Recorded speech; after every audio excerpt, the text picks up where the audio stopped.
Hi, everybody. Helen McConnell here again, and this is video number 5 in my series called Eliminate Self-Rejection. Today, we're going to do some tapping and some talking about another form of self-rejection.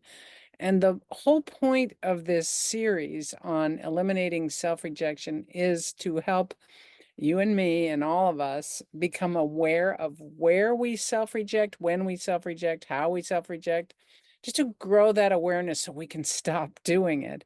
It is not required. Okay. If you do it, it's probably an old unconscious habit that you learned a long time ago, based on family and culture and experience and all of that stuff. But there is no reason to reject yourself. And I'd love it if you begin to stop doing that and notice how it affects your life when you stop rejecting yourself. And I want you to think about this. None of us likes rejection, but self-rejection is so cruel and it's so avoidable once we become aware of the ways in which we do this. It's harmful, it's hurtful, and if you want to be more successful or more loved or anything in the world, you have to stop rejecting yourself. So today's topic of self-rejection is the ways in which we lie to ourselves and lie to others because we fear the truth. We fear the truth about ourselves, or if we were to actually say the truth, what other people might think or do, or how they might react, or what they would think of us, that kind of thing. And so we start the lying process. Now, I'll just tell you my personal experience with lying. Unfortunately, when I was a kid in my household with my parents, it was safer to lie than to tell the truth. And so I learned this really early about lying to protect myself. And by that, I mean, like, if I had done something that somebody wouldn't like, there wasn't an opportunity to learn from the experience. We just got in trouble. So I learned how to lie really early on, and it worked, sort of. I mean, it didn't make me feel very good, but it kept me out of trouble with my parents. I want to be more in integrity with myself, and I can't do that if I'm still lying. Okay, so I'm not saying it's okay to lie, but if you do lie, what I would like you to do is, number one, just acknowledge it to yourself. And if it's appropriate, you can acknowledge it to whoever you lied to, but mostly acknowledge it to yourself and ask yourself, why did I do that? What was I trying to hide? What was I trying to protect? And notice that all of that is self-rejection.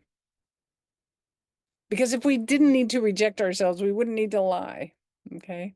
And growing up, if I didn't need to reject myself to keep from getting in trouble, then I wouldn't have needed to lie. If the role model had been me getting rewarded for just being honest, I would have had a very different experience. And when I had kids, I tried to raise them in that way, where if they came to me with the truth, I would always acknowledge, wow, I so appreciate you telling me the truth. I love you because of and despite this truth that you're telling me. It's okay to tell me the truth. It's safe to tell me the truth. And that's what I'm learning in the world. It is safe for me to tell the truth. That doesn't mean I'm brutally honest, because I don't believe in brutal honesty all the time, but I do believe in telling the truth. Sometimes I have to work it out before I do it.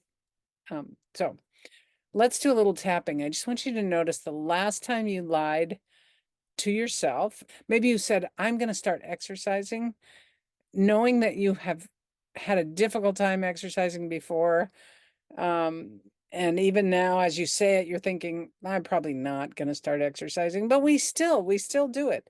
It's okay. But how does that really feel? What would it feel like if you said something like this? Even though, and you can repeat this, I tell myself I'm going to start exercising. The truth is, I probably won't stick to it. And just get that out of your system, get that energy out of your system. And say something like, and it feels so much better for me to tell myself the truth. Okay. And I'm not going to beat myself up.